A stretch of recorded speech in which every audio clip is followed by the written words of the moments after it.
welcome to another episode of Jamin's Daily. I believe this is episode 93, and I have a special guest, my opponent, Martin Pina. Everybody, let's give him round of applause. Say hello, Martin, in Hey, your best everybody. Mr. T voice. Hey, Mr. T got nothing on me, man. All I know Oh, is that I'm here, I'm ready, and I just got to say, man, you better start saying your players now because I'm coming. Coming for you. you're gonna bring your A. I hope you bring your A game. That's why I've been trying to hype this. I'm not gonna sneak you. No one's going to accuse me of sneaking up on you, bro. You knew you've been forewarned, dog. Forewarned. You saw this coming. All right. So A mile away. I'm glad you're here. I'm glad you're here. I know I've been wanting to give you this platform because I've been I talking. appreciate that. Been talking a little bit Been of waiting. shit. Been talking a little bit of shit. Just to stir this. Keep it I alive. seen it. Seen it. I And was like, I can't just let this go, unaddressed. I'm just like, I'm watching these, like, I'm looking like a clown here. So I got to get a chance to kind of myself here. and I knew that's why I've been putting it off because I was like, listen, should I put Martin on? I gotta build a little bit of an advantage. So I'm not gonna fight fair, So I was like, let me build it up and I'm gonna paint him and then we'll bring him on though, because that's the right thing to do. It's like we can't do that, so thanks again. There's got to be a villain. There's got to be a hero. There's got to be, I don't know, the there's no villain here. You know why? Because they're doing this for charity. Exactly. That's for the kids. Charity. It's for the kids. We're raising money. We'll get into that here a little later on in the episode. But let's start off, Martin, because you are actually on I believe, the 5th episode of Jamin's Daily, which was probably maybe in June of 2020. So yeah, early into the pandemic. 15, 16 months ago. And now I believe this may be episode 93. So we've done quite a bit since you've come on. So I think it's not going to be another 80 something episodes in between you coming on Jamin's Daily again. I think that's I've been begging for the invite, literally begging for the invite. Like, please let me on the show. Well, I've been busy. I think in October I only did maybe 3 or 4 episodes. In September I did a lot. October was a really crazy month for me. I was going to say tumultuous, right? Is that how you say it? That's the word I'm thinking. Like, I have these words in my mind that I want to use because I read them, but then it's harder. It's much harder to say them. Like, in my mind, I know what I want to say.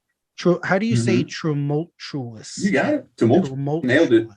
Yeah, it's just, this doesn't kind of like flow out of my mouth, but that's a good descriptor of what's been going on in October.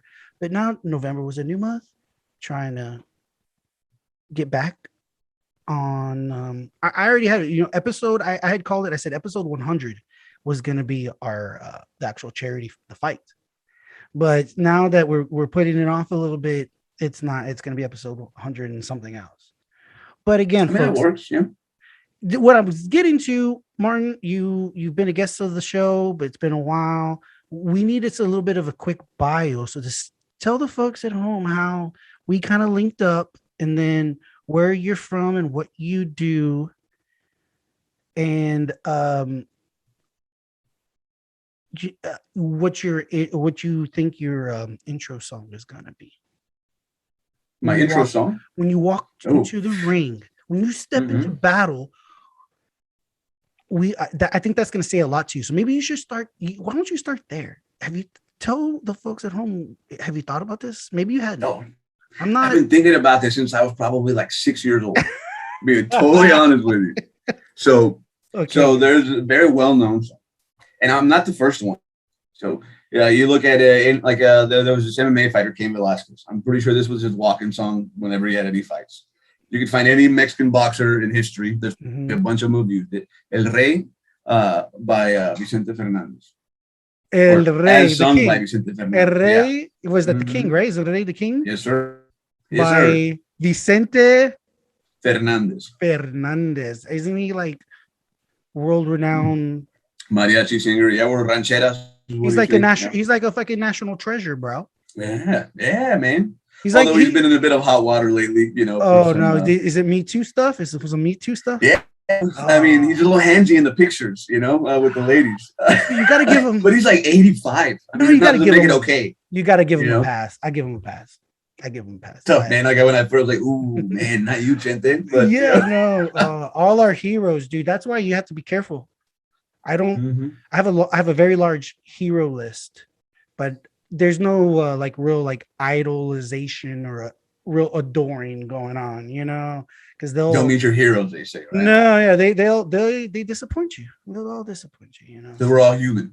We're all human, yeah. So you can't put too much stock into that. I like people. Right now, the person that I'm really following a lot on YouTube, there's a crazy amount. There's like a whole cottage industry of Elon Musk videos on YouTube. And there's scores of them that are all inspirational stuff that they put together on certain speeches he's given and this and that. And it's pretty inspiring. I'll tell you what, I've been listening to it for days. I just came across it the other day for some reason. I don't know.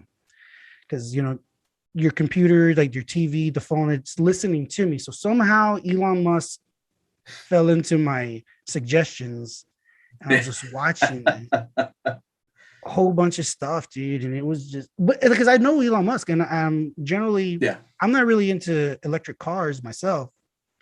But once he started getting a lot of heat from the left, I was like, ooh, there has to be a reason. And the reason is probably something that I'm gonna likely support him in. So if the left doesn't like him or they're calling him he's toxic somehow, I'm like, oh shit, I probably like this guy. So let's and I don't know so much. I think it's just that he has a tendency to speak impulsively. And like when I say speak, I mean like tweet impulsively. Mm-hmm. Like there was remember those kids? It was one in an Asian country. I don't remember where, or one of the Pacific Islands, I think somewhere out there. It was a Malay. There was like a soccer team of young kids that were stuck in in an underwater cave. Oh yes, he called one of the rescuers like a pedophile or something. Yes, but you know what? Any real? Yeah. That probably, I think I would. I think can only blame a short temper because I believe he did that. That was in retaliation of the rescue team criticizing, basically mocking his idea of sending some submersible or something like that. That would have been like super difficult. Well, what they were saying was that it would have been difficult for it to navigate through. Yeah, these are like experienced divers and like that. He's not going to take that. Well, the good thing is I'm happy for. Trust me, I will take any amount of insult. I'm sure that dude probably got paid. He probably paid him off. You think? That guy wakes up making money. Yeah. No, I'm saying. So I think Elon, that cost Elon money. I think he had to settle. I think he was getting sued. That went away. I guarantee it went away because he paid. He paid it to go away. So I mean, I guess if you got enough money, you could really say whatever if you're willing to open the checkbook at the end of the day. Well, that's why Me Too lasted as long as it has lasted and will continue to go on in some ways. Is that because money makes things go away? Unfortunately, people. Unless you're Harry Weinstein. No, but it made it go away for how long? How long are these people? Yeah. Look at Bill O'Reilly, Bill Cosby. Well, he actually ended up getting out of prison. No, he did, but on a technicality. But look at someone like Bill O'Reilly. He's a great example. Highest rated show for many, many years, but hated. Okay, but he has only himself to blame because his downfall was because on numerous occasions he was a sexual predator in a way. I mean, I hate to use that word, and maybe that's a little on the high end, but he was abusing his position of power on these women to try to get laid. And that's not. And that's a sexual predator, right? I guess that's sexual. Bill Clinton. So Bill Clinton, like Bill Clinton, you know, Bill Clinton. I mean, arguably, yeah. I mean, yes, like, yes. Or as much as I thought Bill Clinton was a great guy. Yeah. Or Mario Cuomo. Mario Cuomo, the governor of New York, had to resign in disgrace. All these people. Mario was his first. Andrew Cuomo. Mario was his dad. Yeah. So Andrew Cuomo. It has nothing to do with even partisanship. You know, you're either a puto or you're not. You're either you find these ways like, oh, now I'm the man, I'm the boss, I'm gonna flex, try to get this. What I would point out though is that the reason that the guys that are on the left side don't last as long is because their own folks be like, no, get out of here. Versus like, you know, where the GOP be like, protect them. You're not so bad. You know, yeah. Which is how you win elections, I guess, right? Like you just back your guy up, I guess, versus like the liberals, like, oh, let's see if the liberals call them out, and like, oh yeah, we are, and we're gonna give it the majority for it. Like, oof, don't do that. But here's my pushback. Who was when we get back? Harvey Weinstein is the extreme example, but who was it that was protecting him all this time? Nothing but limousine liberals. It wasn't no concern. The people who protected him were did not vote for Trump, but I'm talking about, they protected him. And you look at Cuomo, if these things are true, this was a pattern over a long period of time.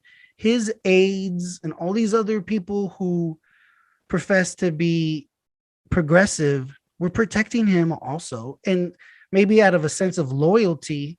But like you said, if they stood on their principles, they would say, hey, can't do this, and they would turn. I mean, that's sort of what happened when the story broke, right? Like all the other sort of folks in positions of the boat's fucking sinking at that point. They're all yeah. Then you look at guys like your boy Donald Trump. Yes. Like Bill O'Reilly, like they circled the wagons. Nope, don't like a guy like Bill O'Reilly. The Dems circle the wagons better than anybody. No, I think it's sort of debatable. I think they do it better. That guy, what was his? The guy who took the picture, like he's like, there was a female soldier sleeping. Franklin. Dude, the Minnesota senator who was on SNL, something Franken. Yeah, he was a comedian by trade, I guess. Something Franken, yes. The second that story broke, people were even on the left were calling for his resignation, and like that's what you see on Gillibrand, Kristen Gillibrand in New York called him out. This was like in the heat. This was like in the whole fog of war that was Me Too, and he got caught up in it. He regrets now. If you ask him, he regrets resigning. Because he resigned. For sure. He's a fool for having resigned, in my opinion. Fool, or I mean, at least walking the walk. Because we're talking about they stand on principle. You know what they say? Because what he did wasn't so egregious that I felt like he had to resign in disgrace. I just feel that way now in 2021. Maybe 50 years ago, in the way what he, but those photos would have been in black and white on Polaroids. But the thing is, the argument that's been made, look at the governor of Virginia, who was caught pretty much in blackface and other in these scandals, right? And there's been a number of other ones since who have made the argument when they're caught up in this scandal is that they are not going to resign because due to undue influence from elected officials, because I was elected by the people, okay? And the people deserve to have that decision. And how do the people decide? On elections. So I'm not going to resign. The people will decide if they think I should resign when they don't re-elect me. And that's what it becomes difficult to call yourself a man of principle. And I think that's why that guy we were talking about, I can't remember his name, but the guy with the picture, the airplane thing, the reason that it wasn't just the voices within his own party telling him to resign. We're talking about like nobody wants to be able to be easily called a hypocrite, right? Like so when the Democrats were the party of Me Too, right? Like the party of like we're going to believe victims. Well, it was very difficult for him to say no, hold on, wait, but it was me this time. So I think it was one of those like I have to follow my sword sort of things because I've been I went in on folks when it was the other way around, which noble, yeah, and I respect that. But in retrospect, like things that folks get away with now and continue to maintain positions of power, it's like, ooh, like you were saying, it looks in retrospect like maybe everybody was being a little rash at that, and I mean, it is what it is. At the end of the day, depending on your preferred brand of politics, right? Like you look at it through whatever lens, right? I could sit here and rattle off examples of conservative politicians who. Did you hear about this? So we're gonna segue away from you because I'm hoping we can get into the Ring Girls. We got to have auditions for Ring Girls, maybe. Ooh, that would be. I don't know how I feel girls. Some ring person. Ring. Oh yeah, we can have ring people. They're just ring people. All right. Or but let's move on. So let's talk about this. You provided me with some video, some content that I'm gonna mix into here. Morning. Martin Pina here. You might recognize me as the other half of this wonderful event Mr. Jamie Alaman is putting together for us. A little boxing match, a little fisticuffs for a good cause, right? Raising money for the kids. I know that he's been putting some stuff out there on his podcast, Jamin's Daily, that I hope to make an appearance on very soon. I know that he's been kind of getting the interest going on it, making me look kind of silly, which I can't have, right? So, if I'm going to look dumb, it's going to be by my own hand. No, like I said, all in good, clean fun. But Jamin asked me to, maybe start carrying my weight here a little bit and build up and all that good stuff. Give you guys a little view, day in the life. So I said, sure, let me just step into my bathroom and, do a little something. Nothing real special, but what we're going to do today is I got this package from Amazon a few days ago. Actually, probably about a week ago. I just hadn't gotten around to opening it up yet. But what we have here,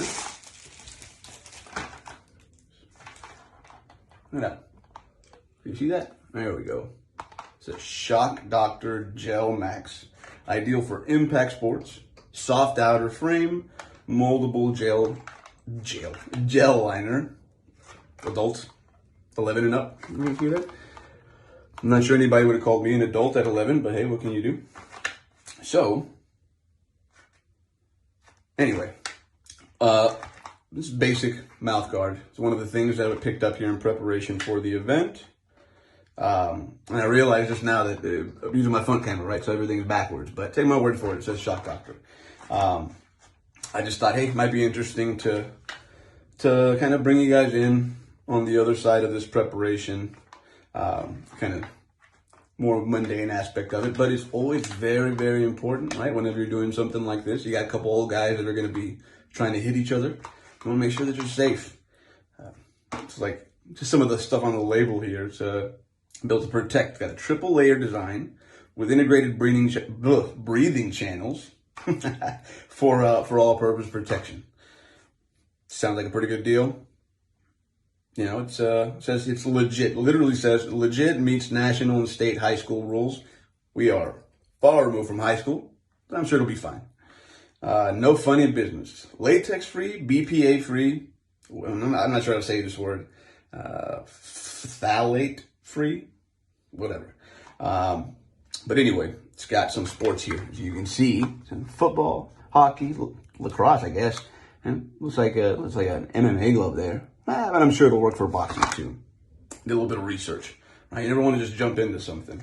But I guess we're kind of doing like an unboxing of sorts here. The packaging's pretty good, which I guess is a good sign. It may take me a second to get into it, but we're going to give it a shot. I'm destroying the packaging like a little kid on Christmas. All right. Let's see what we have here. A little wasteful. I don't know that packaging. Whatever. What we do have here, we have some fitting instructions. You don't want to just put it on right out of the box. But what it looks like. Pretty small. But, we're going to mold it and ideally it'll be a good fit. So you just pop it in there and and be nice and safe. So we're gonna need, just like high school all over again, high school football, boiling water, slotted spoon, a saucepan, cold tap water, a mirror, of course, mirror, you gotta make sure that it's in there right, and a timer. All right. So it's pretty straightforward. It's like 9 steps, but some of them are kind of, you could probably combine them into one step, But we're gonna go ahead and give this a shot. See if we don't screw this up. Some liability information on the back. Whatever. We're more likely to drop from sheer exhaustion than actually hurting each other. But we're gonna go ahead and give this a shot. We're gonna take a look and boil it. Take you guys with me, and see if we can get started.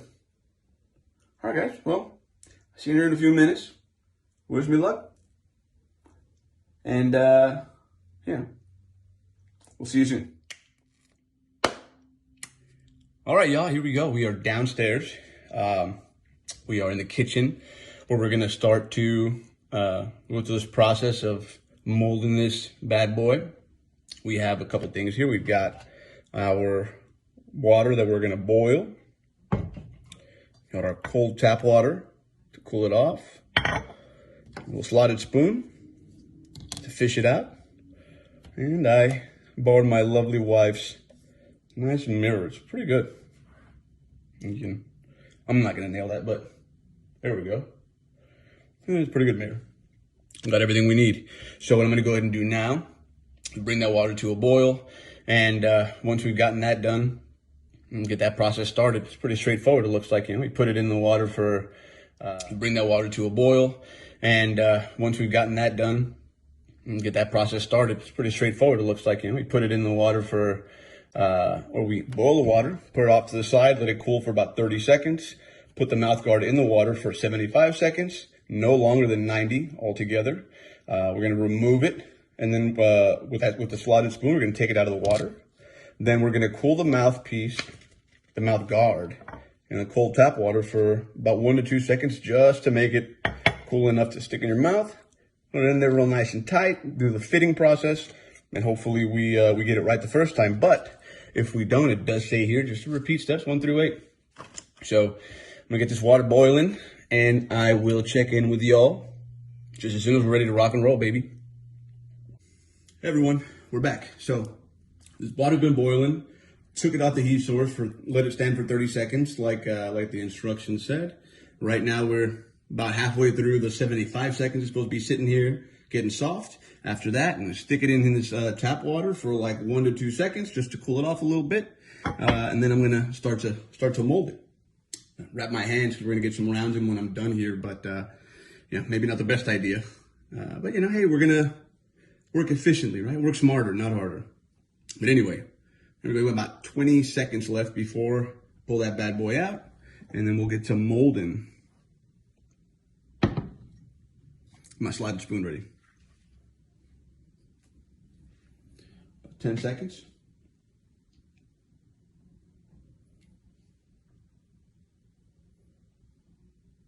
There we go. All right. Real quick, 1, 2. Let's take it out. And now let's go ahead and mold this sucker.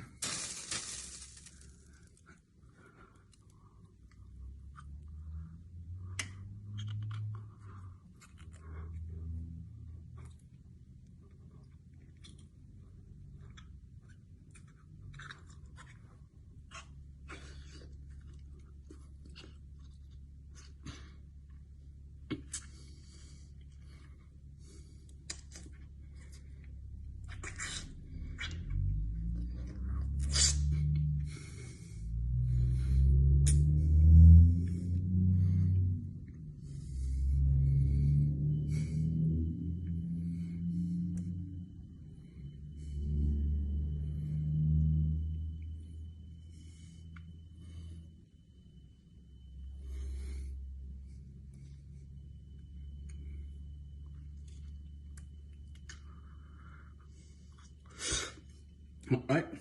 I mean, I guess that may be good enough. We're gonna, oh shoot, wrong water. What an idiot. Just give it a little bit longer. Do that again. Oh shit.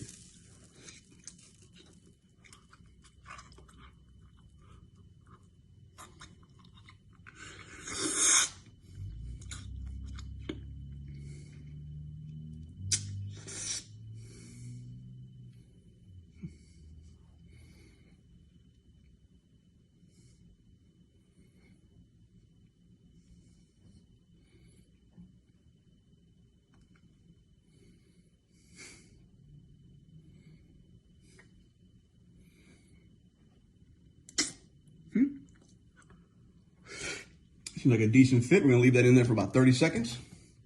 And then it should be ready to go.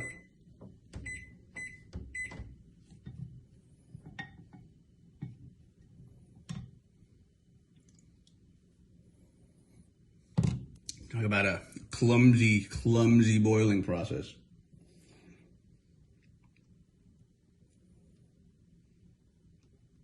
Well, anyway, got about 10 seconds left. I'm going to go ahead and give that bad boy a try, see how it fits. Fits well, then we're good to go. And start working out. It's important to wear it while you're training so that you can get used to breathing with it. Especially if you're old and out of shape like me.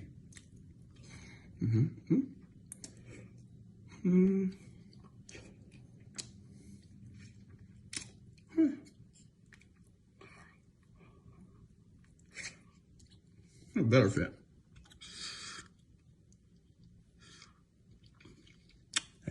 Good stuff. We'll see y'all on the flip side, baby. All right, guys. We nailed it. Look at that. Nice. Good fit. My teeth all in the right place. Ready to hit it, baby. Let's go get him, baby. Let's go get him. Wait to see how it looks in post-production. Post-edit. Yeah, post-production I'm going to mix in here. But let's talk a little bit about your training. You know, have you developed perhaps in your mind a fight, something that you would like to do? And because we have more time now. We were going to try to do this in December. Now we're looking at late February, March. So we have seriously at least 90 days from now.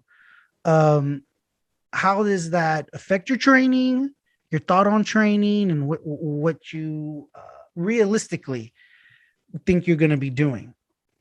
So what I would start with is, and I didn't get to watch the entire episode, but I saw with the picture with the scale, right? So that was actually that was phase one, because I came in when we first started talking about this. I was weighing like 34 pounds, which is like the heaviest I've ever been in my life. Okay. Like I couldn't even jog. Like my knees were just like, yo. Mm-hmm. So that was phase one, right? Just get down to something, more respectable weight, or at least a more practical weight. Down to like 210 right now. Nice. And there's still a long way to go, right? Okay. Yeah. But that was the first part, because all the training in the world. So can I take credit? You should thank your wife for losing weight. I'm gonna say, hey, I don't even know her name, but you're welcome. Erica, your husband just lost 20 pounds. You're welcome. No, and she didn't know what I was doing at first. So like I'd be in the garage working out, recording videos, right? And she's like, "What this guy like? Why is he recording himself here?" Yeah. And I kept it under my hat for a bit, She thought I was like some narcissistic weirdo. Yeah. I mean, if she knew better, she'd probably, if you had more game, or if she thought more, she'd think, oh, he's got some sad piece. Yeah, he's like, oh, maybe he's got some side piece. Oh, he's trying to show some. It never crossed their mind. No, of course not. Like this goofy fat dude I'm married to. Oh, that's hilarious. All right, so you've shown on videos. I have shown some video where you have some equipment, some head movement equipment, and some of the video we're going to show is some equipment in terms of your mouthpiece and how you're working that. So I know that's going to be real interesting. Now I got to get a mouthpiece, and I'm going to do mine like slow-mo. There you go. One of those. I remember the only mouthpiece experience I have is with football. It's the same thing. It's the same. Yeah, same thing. And I used to. Nobody likes wearing a mouthpiece. Like in practice, as soon as after every play, after you're done, you take your mouthpiece off and you stuck it down. Oh yeah. I never liked the hanging. All the time. It was a rule though back. In high school, like you had to have it attached to your helmet. You have to. Oh, y'all, I don't know. I played at Corpus Christi, but so it didn't have to be attached. Yeah, so we had to have it. If you didn't have it on, the ref be like, hey, get off the field, get one. No, well, it had to be. Like I played with like an unmolded, mouth guard before because I didn't have it attached to my helmet, so I just had to get one from the. That's really. I mean, it was picture. No, I I wore a minimal, you know, those big fat ones that sometimes Mhm. people would wear that really kind of like look like big. It's like almost like a pacifier. Exactly. Never got down on that, and I never liked it on attached to my actual face mask. I wore one of those, you know, kind of like a quarterback, even though I was a tailback in a free safety, but I wore a one almost like a quarterback type of face mask, and it had one of those thin spacers between, I guess, rails in the face mask that I could stuff my face mask, my mouthpiece in just perfectly. So after every So like play, it I just take it sat out. in there. It just sat in there, and I take it off, put it in, take it off. Yeah. You know, and it fit. You don't take it out during a boxing match except between rounds. No, Yeah. I know. Or unless you're gonna be like, yo, Adrian, Adrian. You know, one of those. I'm gonna, I make sure. That's why. Okay, so moving on, because it's very important. Who's gonna put your mouth? Because you're gonna be taped. You're gonna have these gloves on. You're gonna have. Who do you have on your fight team? Have you thought about who you're gonna have on your corner to help you put your mouthpiece in, take it out between rounds to give you some water so you can breathe? You know, have you thought about this? So I've been putting a team together. You know, I'm going to be a little cagey, right? You know, I maybe I'm sandbagging you a little bit. Maybe I'm not. Sure. I don't know. No, bro. You if know? you bring in, yeah, I'm hoping. Like, I'm gonna. Iron Mike I Tyson sent lock a- in with me. I sent a yeah. I sent some fan mail out to a couple of boxers. Like, listen, Oh, that'd be super cool, man. dude, Like, can if you you get imagine some, somebody show? Yeah, like I'm a trying big to get, name.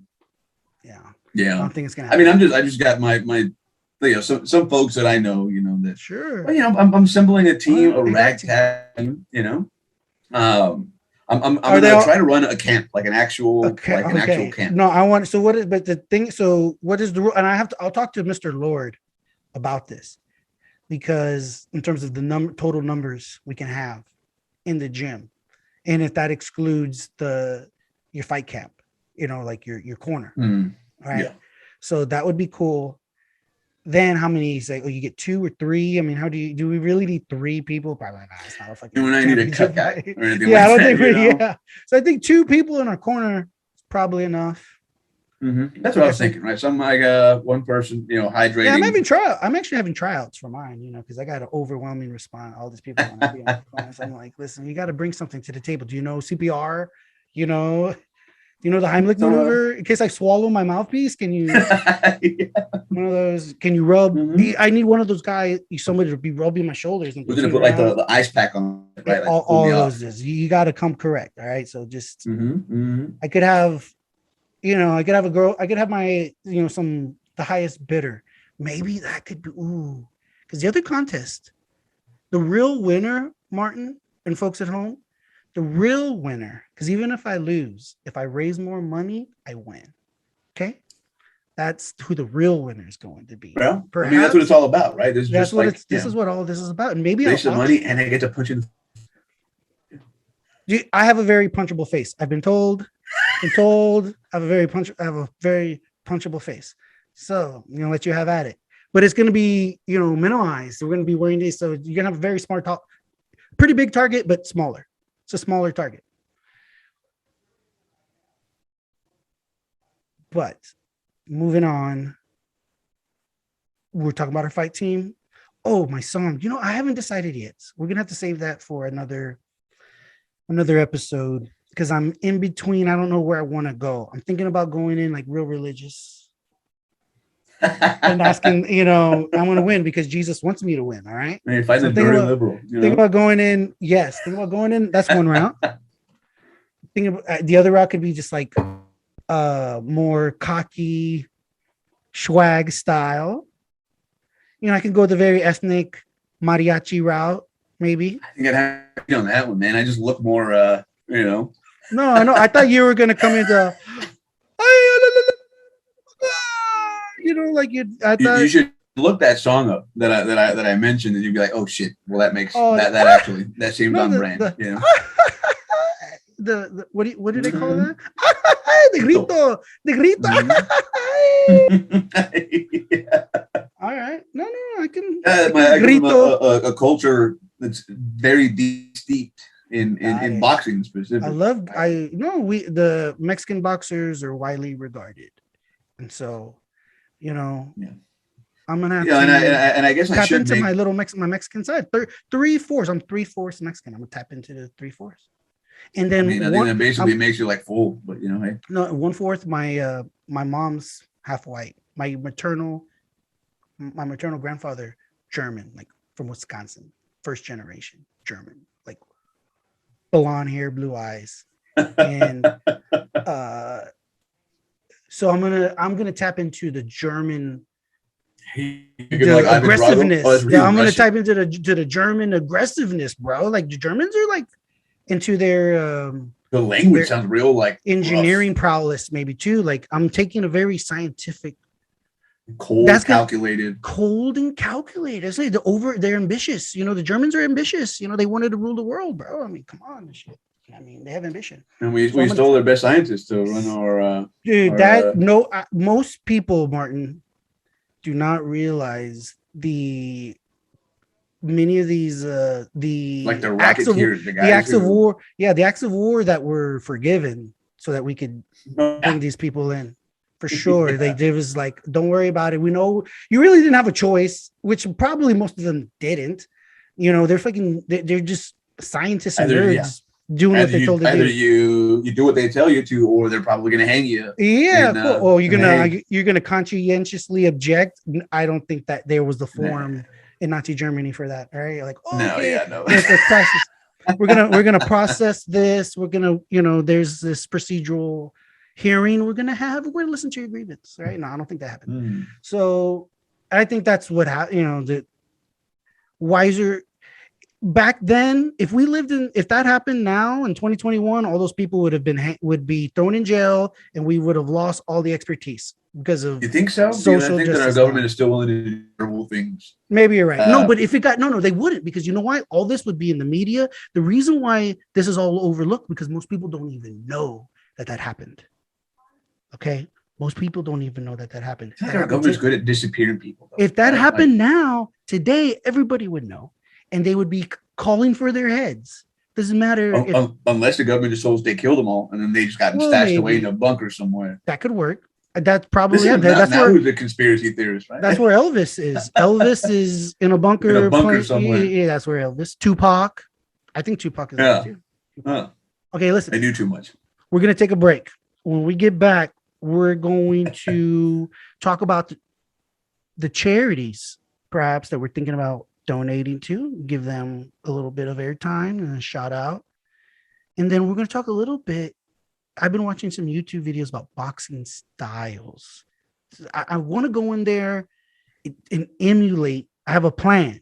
Mike Tyson famously said, everybody has a plan until they get punched in the face, right? Well, that's a big one. So I'm going to have a plan, and I'm going to try to go, I guess, follow that plan for as long as I can without getting punched in the face. Right. So I guess that's always the plan.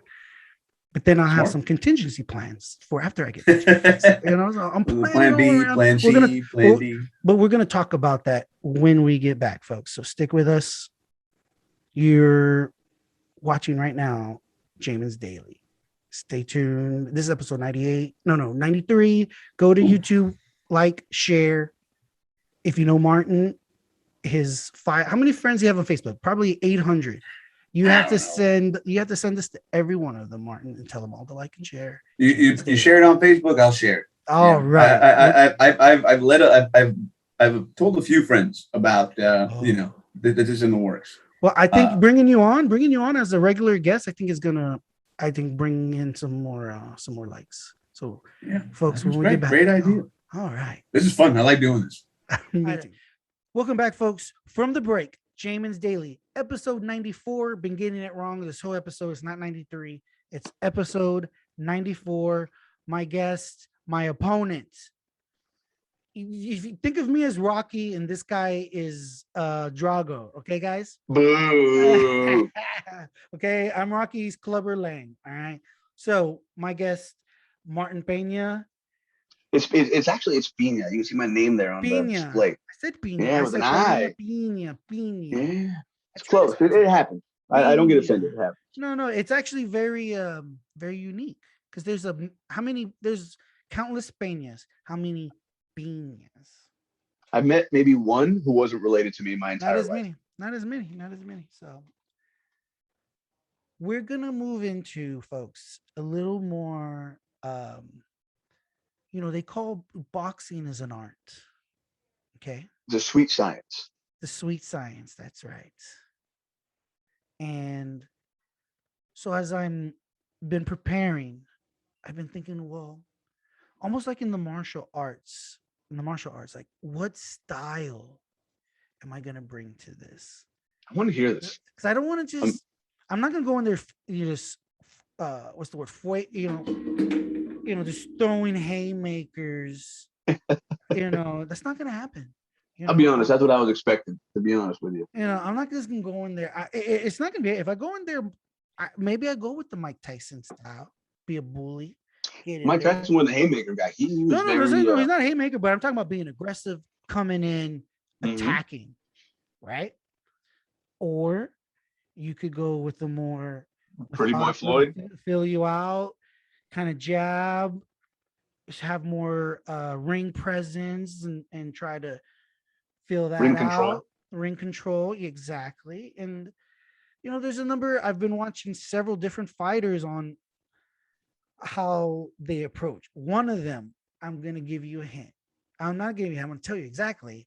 I feel like I'm giving away some of my strategy, but James Toney, not early on in his career, because he fought in a lot of weight classes, bro.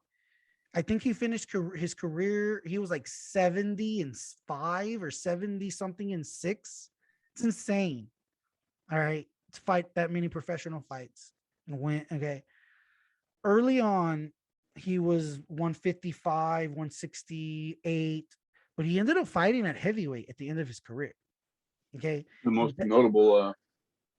And that's the video I've been watching on the difference in his style. Yeah, I could have been James Toney when I was 25. Okay.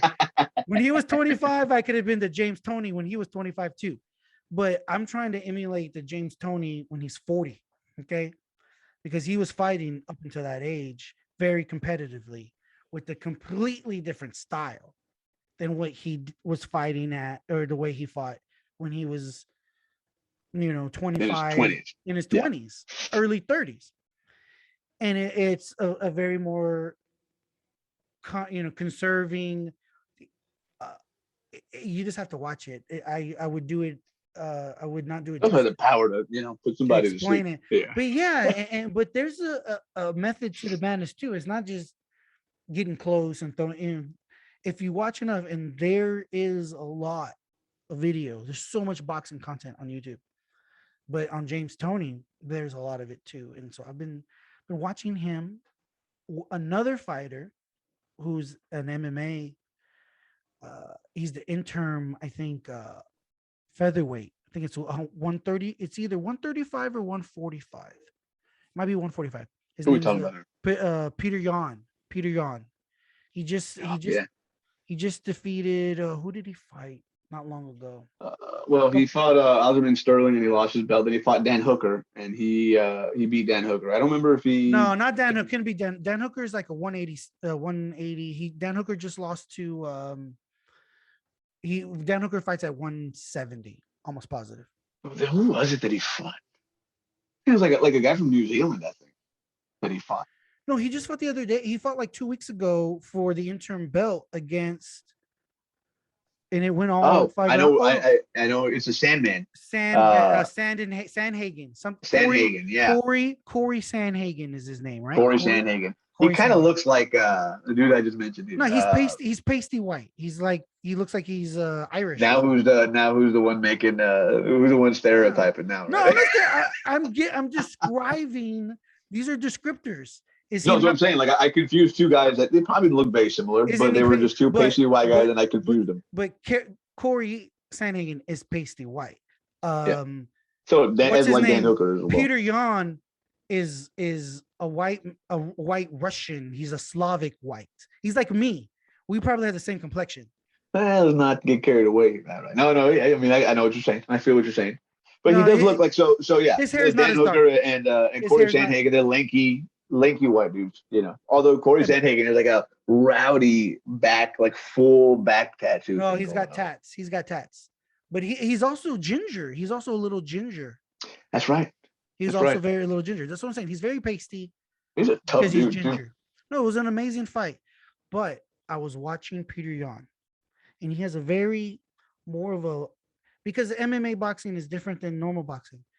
But what I was trying to pick up on was his defense. He has a very high guard that they kept talking about in that fight, in which even you'll see people that their hands from fatigue and from getting their ass beat, your hands come down.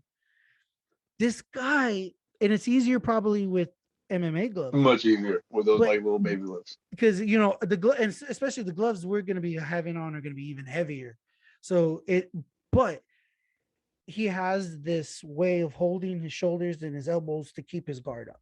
So I was watching a lot of that. So those are two of some of the styles I've been trying to emulate in my training, at least, and some of the technique, other than just trying to get in shape so I don't fall over from exhaustion. But because I'm also southpaw. Did you know this? Yeah, but I also noticed, and But I love I to didn't, switch stance. I didn't want to like tip my hand to, but I watch when you share videos. I watch, and I noticed that you switch stances a lot, and I just kind of chalk that up to like, well, because at first I wasn't sure, and because you're a little cagey. I was like, does he have a background in combat sports? But I mean, I came to my own conclusion as to the answer to that, and let's just say that it had a little bit to do with the stance switching. I mean, because some folks they do that regularly, right? Mhm. But it's guys who've got like equal, sort of power. Like I mean, it's a weird thing, and like when you first start, it's instinctive to start with your lead hand front. But I mean, like you keep your I'm sorry, your dominant hand front. But the thing you keep your dominant hand back, right? Your lead hand, your jab hand is your non-dominant hand, and Mhm. it start like if when you first get in front of a bag, right? You stand like it's like it just feels right and I have my power hand front. Um, so like it's one of those things, right? Like the whole southpaw to orthodox, you may have the talent to just do that, right?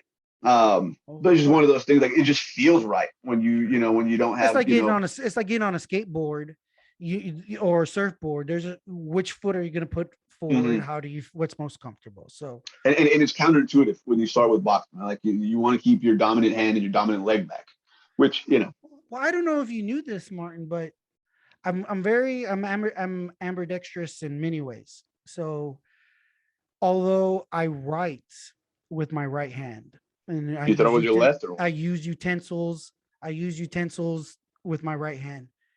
My I throw a football, I kick a ball with my left I know a hand. lot of so believe it or not, I know a When few I folks, like quite a few folks if I who play basketball, I shoot with my left hand.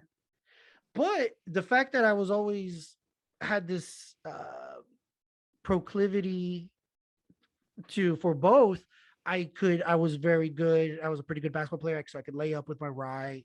I I mean, cannot. I My wasn't non-dominant hand. I You should wasn't watch gonna me try shoot to shoot a layup with my left I hand. It's wasn't like, gonna try to shoot I wasn't good enough to where I'm gonna be shooting with my oh, left but it definitely hand. takes some sort of like But comfort and talent to be able to but shoot like opposite hand with like a layup or whatever. I yeah, know yeah. exactly what you're talking And because so I can't do and it. any good basketball player has to learn how to do Mm-hmm. that. But I'm saying in middle school, when people were just developing, I was ahead of the game, It just came naturally. it just came naturally. And so I was doing that. So when you mentioned switching stances, because that is the evolution of MMA boxing. You have to Peter Yan, if you watch Kobe Covington and even the champion Usman, when they box, they're switching stances But that has more constantly. to do with the kicks. And with the kicks too, And when well, they're that's what I'm getting saying. kicked, Like the stance switching. You don't see it so much in boxing. You see it in MMA more because of like the types of kicks you want to throw, or you throw a kick and when you're done, you sort of land in a different position, and you got to be ready, right? Start trading because the guy that you just kicked and you missed, he's waiting for you to so he can counter, right? And so I mean, like you see it a lot more. There are boxers with stances, but it's not quite as common in boxing as it is in MMA. And like I said, it's a whole different type of boxing, right? And like when you go into boxing, the first thing they tell you, like they break that you may want to do it this way. This may feel normal, and this is going to feel weird, but you got to do it this way. And it may be old school, right? But even to this day, like you don't see Canelo really switching stances, like No. just to throw a guy off there in the fight sort of thing. I think there's just not. Mhm. I think you're right. There's just not a need for it. In the Especially way if that you're they're Canelo, right? the Not way, gonna do that. yeah, there's just not a need for it in the way there is in MMA. Necessity is the mother of invention, right? So I'm sure these guys were like, hey, let's just train to fight both ways. It was like, no, you have to do this because you're not going to be successful. You got to worry about takedowns. You got to worry about kicks. You got to worry about You got a to be bunch able of to stuff you don't come. worry about in boxing. And the scrambles that happen in MMA compared to in a boxing match is night and day. So when you're coming off a scramble, you don't know which foot is going to be in front. You got to throw that punch when the opportunity presents itself, not when you're in a perfect boxing position. So I think that is why There's no takedowns in boxing. There's not really scrambling in boxing. no, there's no scrambling. So you got to be able to do that. And so that's where a lot of my, even early on when I was first got into boxing and martial arts as a workout, because I've never been part of a real gym or in martial arts as part of a dojo or something where I'm getting all these other things. I always just incorporated these things from watching YouTube and then trying to use it as a workout, you know? And but I did go to Weapons at Hand, which is a place here in Corpus Christi. I've heard of that place. Is that place in Corpus? Yeah, it is. Yeah, Right? here in Corpus, it's in the bluff right before you go head out to the island now.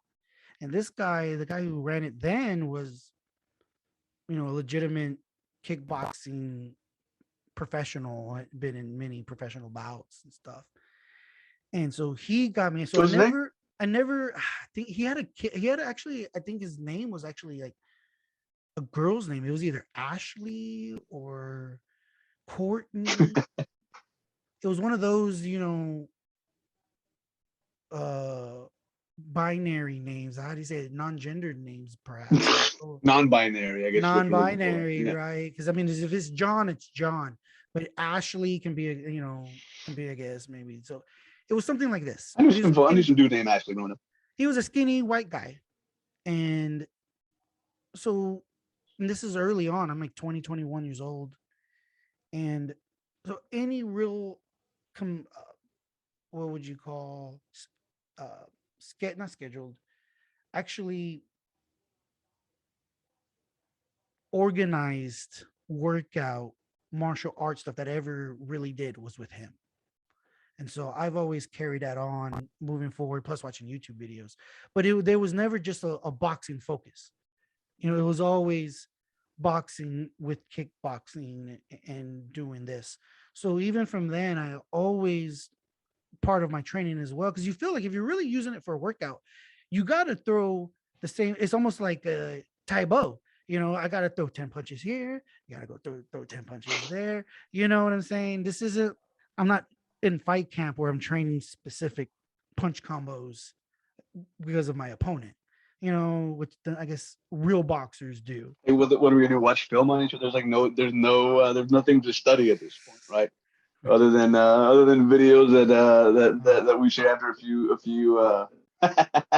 no, after I've had a couple glasses of scotch. Folks, here's the thing: we got to hold you. I'm going to hold you to this. You provided a video that we're going to find a way to bring into this episode, but I'm going to encourage. Unfortunately, it's not any sort of like actual training. It was like when I was, no, but this getting is my mouthpiece ready. This is funny. This is cool. In and of, when you watch the embedded shows, they get very personal. It's not all just the bot. It's about people want to know you, Martin. They want to root for you. You want to be invested. Okay. So one reason they're going to be invested is because the money you raise is going to charity. What can you tell the folks at home? What charity? Who do you have in mind? So I'm looking at a few different here, right? So my wife, she's a I guess she's a scientist. She got a real long title that I can never remember. Cool. Okay. It's like a research assistant scientist, something or other. But Sci- she Scientist is researches cool. something called Scientist is good enough. neuroblastoma, which is apparently like a childhood cancer. So her focus is on cancer that afflicts little kids, Children. right? And like they get tumors flown in that they do their science stuff on, look at them through microscopes with the whole nine. She's got a lab coat and everything. So she's real passionate about that, and that's what I'm looking for. There's one charity in particular, I believe it's called Alex Lemonade Stand. For this particular type of neuroblastoma, yeah, this childhood okay. cancer. But it's among a few that because we have a little bit of time, right? Sure. I mean, I got to make a choice here soon. Yeah. Okay, Cool, but that's my focus: neuroblastoma, childhood cancer. Childhood cancer. Amazing cause. I think I've decided because it's just easy. We've donated to this place before, and they've actually helped me and my family in the past. So it's called, I think it's the Jet Foundation. Mm-hmm. This foundation supports families who have boys with Duchenne's muscular dystrophy. So they help in a number of ways. The way they helped us was they helped pay for our flight and our lodging when we went to go see this a Duchenne specialist for the first time soon after my son was diagnosed. So that just takes a big burden and unexpected, because a lot of times people aren't expecting to have to have this expense. And you really want, when you first get this diagnosed, to see somebody, a specialist who can really soon after, we're talking within 6 months. So, and this expense can cost several $1,000s. So sometimes it can be outside the reach of Mm-hmm. folks. So they really helped us in that regard. So really want to give back to that. So I'm pretty set on that. Maybe my mind will change. I'm gonna look into that some more. But it's gonna be some muscular dystrophy uh, organization, and we're hoping to raise one of the competitions between me and Martin, other than the boxing, The part where I knocked you out. the part where we're just showing our love in our particular way. I was getting knocked out, but I'm gonna Listen, try. I'm gonna punch you with my fist, okay, Martin? I want to punch you with my fist, okay? So, Right in the all right, but right in the beat. we're gonna be able to raise, I think, quite a bit of money, and it's gonna be a lot of fun. It's gonna be at Lord's Gym in Austin. We're watch the episodes prior to this. We're taking precautions so that uh, everybody gets to walk away and party afterwards. Okay. So I want to thank I want to Martin. go on record to say that I was the first one to say like, hey, maybe we should, maybe Yes. we should protect the money Protect makers. the money man. No, of course. You got a big noggin there. Got a big noggin. Got to protect it. Got to protect it. So, we keep people out of jail, bro. Yeah. Change. Yes. Actually, Yes. I'm a prosecutor now, so now I'm working Oh, for the state. oh no. See, Mm-hmm. sending I'm a people to family jail. violence prosecutor. That's for another episode. We'll get into that. Yeah, we'll definitely love it. Yeah. Oh, right. All right. And we'll have like remember we talked about this? We're gonna have like a lawyer minute or something, and we'll Yeah. you can bring some scenarios, and you can be a sponsor. Sponsor the show, boss. All right. Folks at home, thanks for joining us. Jamin's Daily, episode 93. Thank you, Martin, for being here. We're gonna head out. Don't forget, the best is yet to come.